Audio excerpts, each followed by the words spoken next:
What's good, gang? What's good? If you watching this again, that might be telling you something. Maybe you enjoy the channel. Leave a like, subscribe, comment, whatever you want to do. Maybe you enjoy yourself. You found your way here again. But anyways, hey, I appreciate everybody who's listening. I appreciate the love. You know, the goal is to be on television, and we gonna one day have the best podcast, the best channel, YouTube, whatever you want to do, the best NBA on this app. We gonna have it one day, but I ain't gonna gap too much. We gonna hop right into it. I just appreciate you guys for listening. But I heard a controversial take. I seen one on TikTok, on YouTube, on Gil's Arena, and I'm gonna show that clip right now. Y'all just listen. So, question for the couch: higher or lower? Embiid wins .5 championships with the Sixers in his career.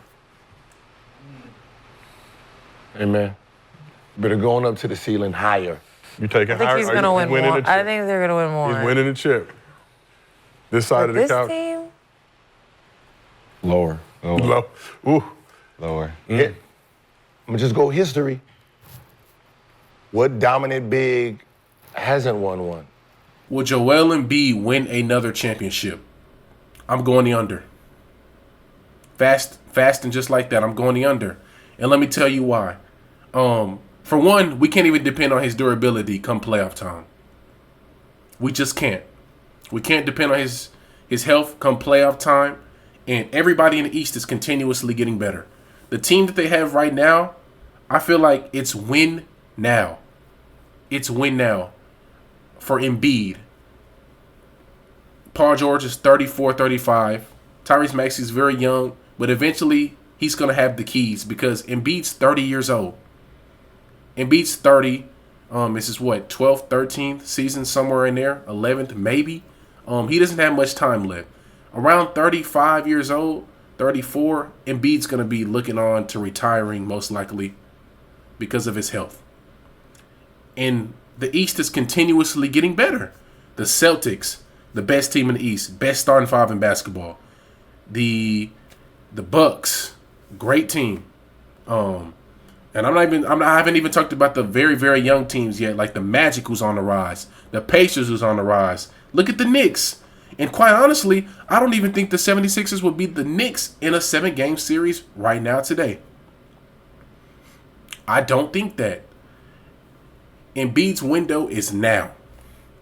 And if Embiid can't get past the Celtics, the Knicks, the Bucks, or the Pacers, he's never going to win.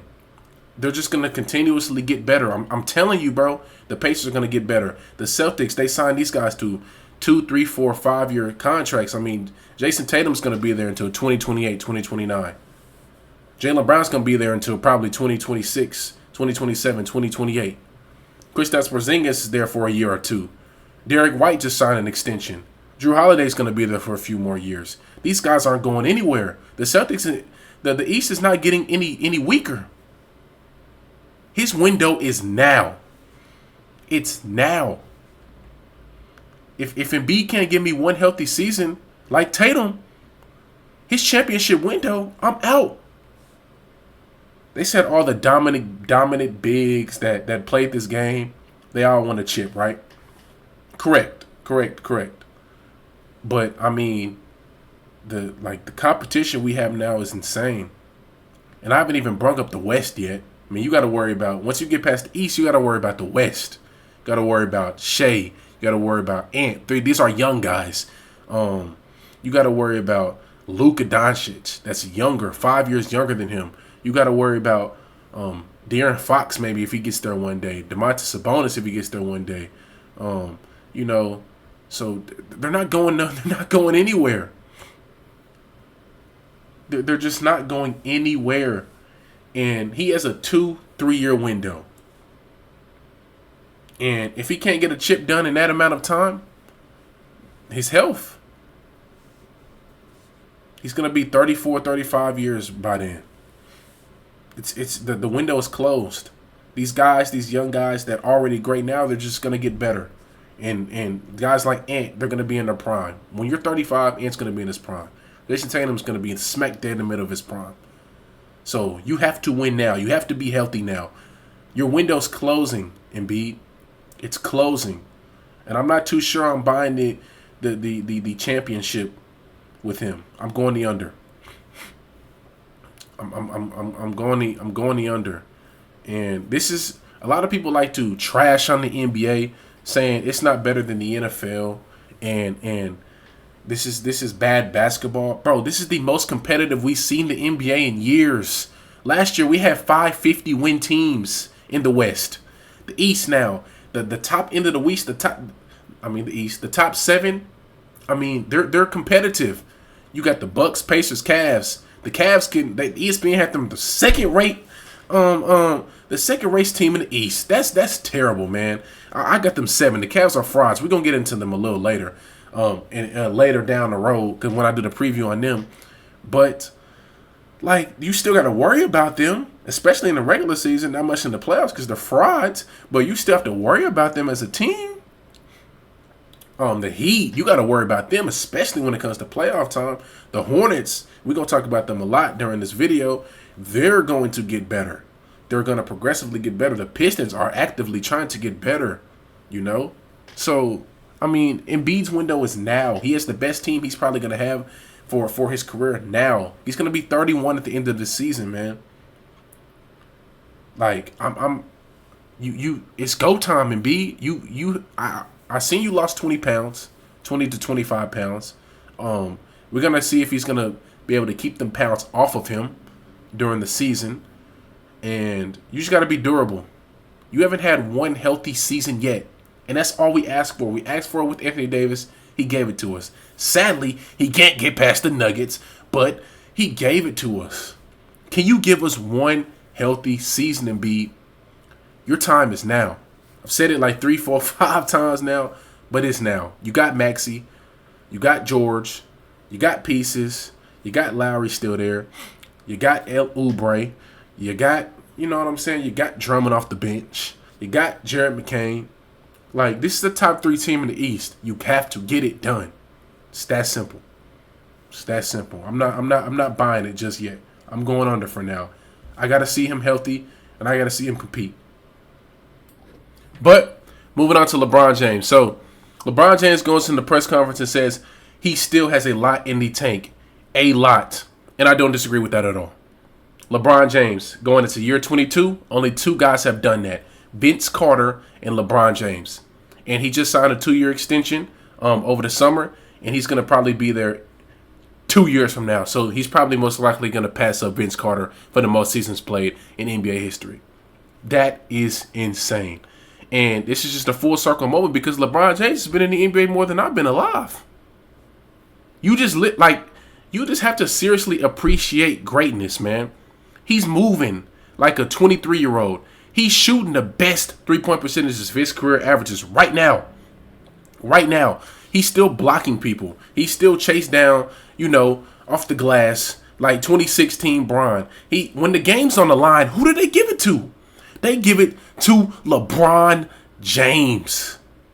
Not Anthony Davis. LeBron James is still the leader of this team. We've seen in the Olympics. He was the leader of that squad. Who did they look to? When any given night, who are we going to? Who's the smartest player on the floor? LeBron James. Still in year 22. That is insane. The smartest player in NBA history. The smartest player on the floor in year 22. He's 40.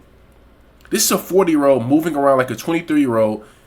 Like, this is crazy. You just literally have to appreciate greatness because we won't get to see this for much longer. LeBron James can play 6 more years if he wanted to, bro. 6.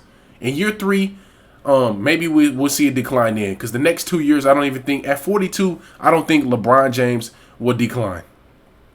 I don't. He's that great. He spends $1 million on his body. And now he gets to see his son every day when he goes to work. That's just going to give him some extra motivation. And for all you fools out there that think this is nepotism, that LeBron James is and his son, bro, if you was LeBron James, you do the same thing too. Keep it real. You worked your whole life for not only myself, but the main goal is to go to work and grind out for your kids. And he just did that. And if I'm Bronny, I'm not mad at it. I'm not mad at it, bro. Because my dad is so great that I get to get into the NBA. Yes. Yes, I get to go to the NBA. But you as a parent, if you have kids or anything like that, your job is to make sure your kids have a great future. And yes, LeBron James Jr., Bronny James is in the NBA right now because of his pops. Yes, he is. But I'm pretty. If I'm LeBron James, I'm happy, man. I've literally worked hard my whole entire life for my kids, and that's the main goal.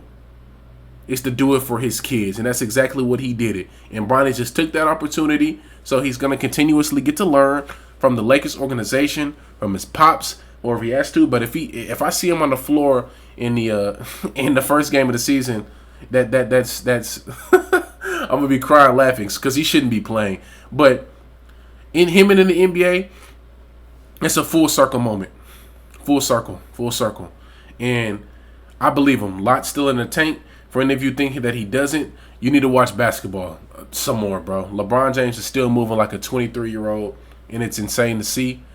And it's just appreciate this because we won't get to see this for much longer, man. For real.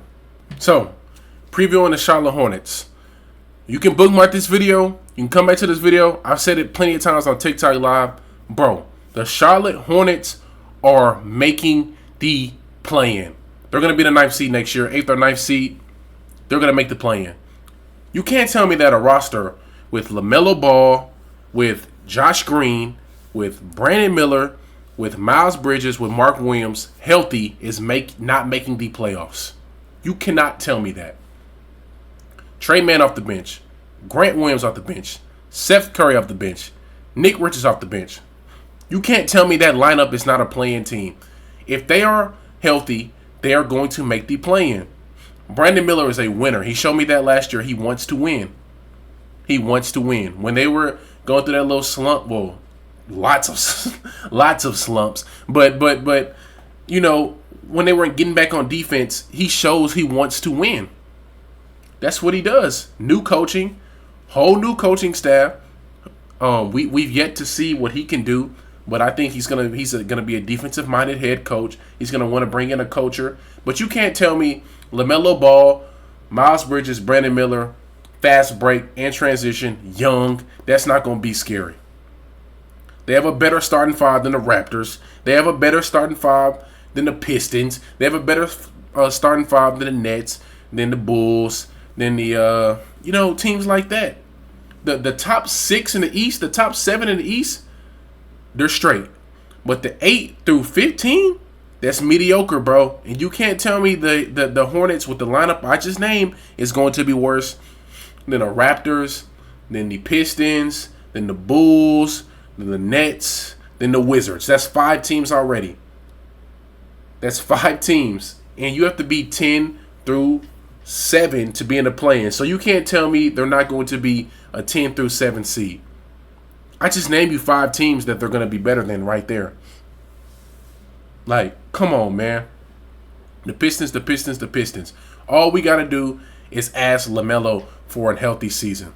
Am I buying in? I'm buying in personally. That's what I'm doing. I'm buying in personally. Me.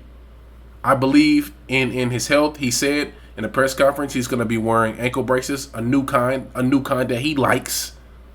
And hopefully that will help him. Mark Williams, hopefully he can be the interior presence and be the rebounder and be healthy. That's all we ask. The wing spot's going to do his job. Miles Bridges going to do his job. Brandon Miller's going to do his job. I am a believer in the Charlotte Hornets this season. That is my sleeper team. That is the team I'm going to pick to win at least 15 to 20 more games than what they did last season. That's my dark horse team to make the playoffs. I'm going to have a lot ton of these videos before every season, but this is my first. The Charlotte Hornets. I'm buying in the stock. But that's all I got today. Whatever you want to call this, a podcast, YouTube channel, whatever you want to do, whatever you want to call it. But we gonna keep grinding, man. The next episode we're gonna have me and my dog Malik James. We're gonna be debating football. So it's gonna be 2 people. It's not just gonna be me talking, me yapping in front of the screen. It's not gonna be that. But I try to be as you know, as real, as entertaining as I can be. You know, we keep it 100. Like I say, we don't rage bait on TikTok. We don't do none of that. But we just keep it 100. And next episode, we will have a special episode, a special guest who will be coming with me to talk football. You know, football life. You know what I'm saying? Whatever we can talk about. Because I'm a yapper. He's a yapper. And yeah. So I also want to give my MVP predictions. Shai Gilgeous-Alexander, DPOY, Victor Wembanyama. Remember, the Hornets making a play-in. But appreciate you guys for watching. Be nice if you like, subscribe. My TikTok is going to be down in the description. I appreciate y'all boys. And y'all be safe, man.